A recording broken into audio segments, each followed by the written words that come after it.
Hi hello ఈరోజు మనతో social activist Krishnakumari madam గారు ఉన్నారు. నమస్కారం మేడం. నమస్తే. అడల్ట్ సంబంధించి ఓటీటీలో ఒక అంటే తారస్థాయి చేరేంత వరకు ఈ కంటెంట్స్తో ఓటీటీలో చూస్తున్నాం, వెబ్ సిరీస్ కానీ ఇవన్నీ.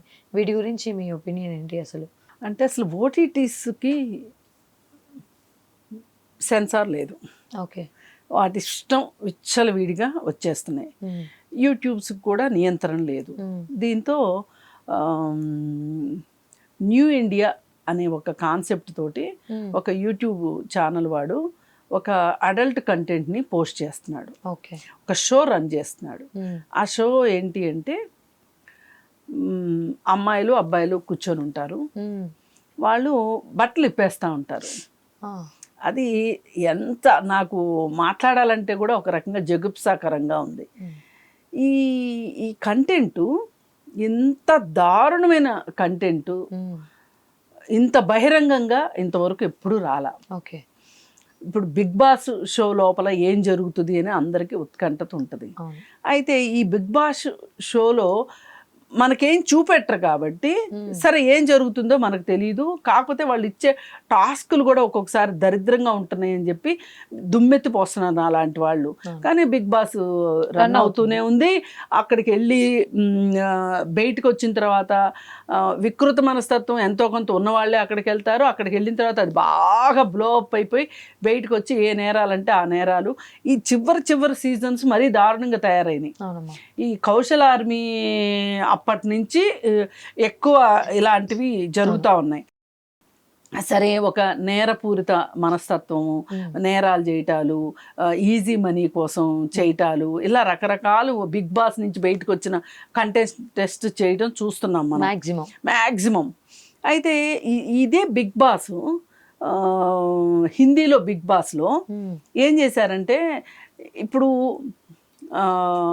ఒక ఉత్కంఠత చూపిస్తున్నారు బిగ్ బాస్ షో గురించి. ఇంకా చూపించారు. ఇంకా చూపించడానికి ఏమీ లేదు అన్నప్పుడు ఏం చేశారంటే ఒక రియల్ లైఫ్లో ఒక బాయ్ ఫ్రెండ్ గర్ల్ ఫ్రెండ్ ఉన్న వాళ్ళని షోలోకి తీసుకున్నారు.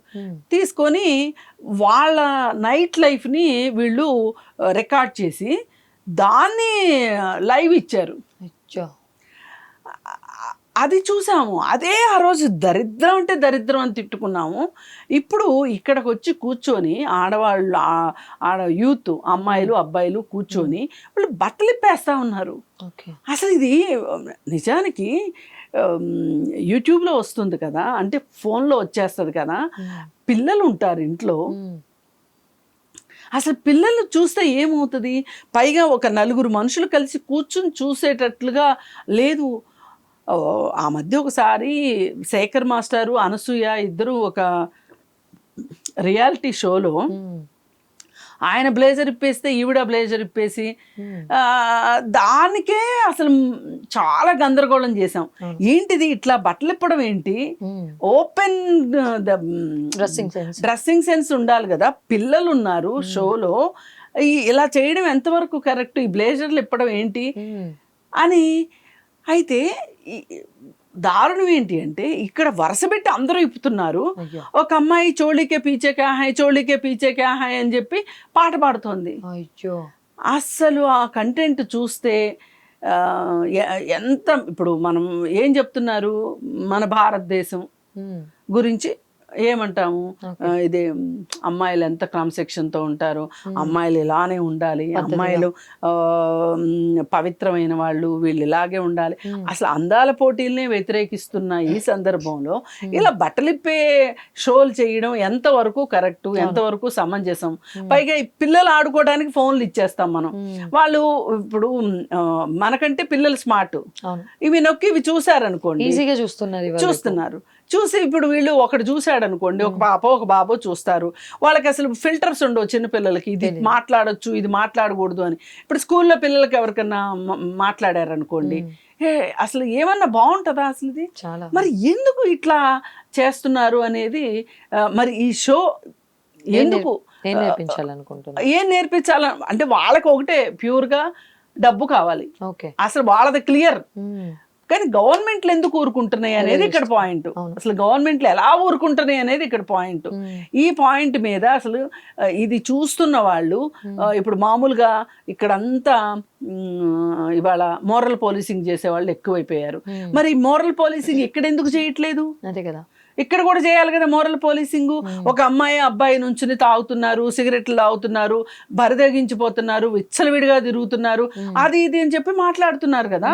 మరి మాట్లాడుతున్నప్పుడు ఇది ఇంకా విచ్చలవిడితనం కదా, దీని సంగతి ఎందుకు మాట్లాడరు? అదే కదమ్మా.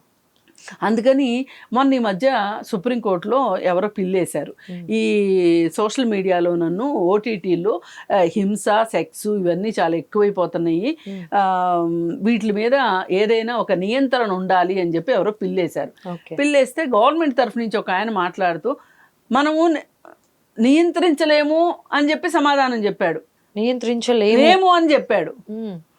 కనీసం మేము ఒక ఏంటది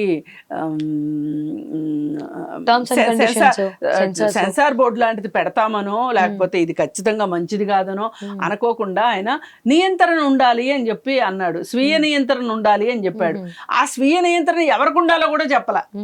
ఇప్పుడు ఈ కంటెంట్ చేసే వాళ్ళకు ఉండాలా, చూసే వాళ్ళకు ఉండాలా, కంటెంట్ చేయించే వాళ్ళకు ఉండాలా, దాన్ని అప్లోడ్ చేసే యూట్యూబ్ ఉండాలా, ఎవరికి ఉండాలి స్వీయ నియంత్రణ? అందుకని ఏంటంటే ఇది ఒక దరిద్రమైన షో. ఈ షోని ఇమ్మీడియట్ గా బ్యాన్ చేయాలి. అసలు ఈ విషయంలో వెనక ముందు ఆలోచించాల్సిన అవసరం లేదు. ఈ షోని బ్యాన్ చేయాలని చెప్పి మనం మాట్లాడుతున్నాము, డిమాండ్ కూడా చేస్తున్నాము. అలాగే ఓటీటీలకి సోషల్ మీడియాకి కూడా ఏదో ఒక నియంత్రణ అయితే ఉండాల్సిందే, ఖచ్చితంగా ఒక నియంత్రణ సంస్థ అయితే ఉండాల్సిందే. సింపుల్గా ఏం చెప్తున్నారంటే ఇట్లాంటివి ఏమైనా వచ్చినప్పుడు రిపోర్ట్లు కొట్టండి అంటున్నారు. సరే రిపోర్ట్లు కొడతాము, కానీ అసలు వీళ్ళకి ఇంత సాహసం ఎక్కడిది? వీళ్ళ ధైర్యం ఏంటి? ఇవి తీయడంలో వీళ్ళ ధైర్యం ఏంటి?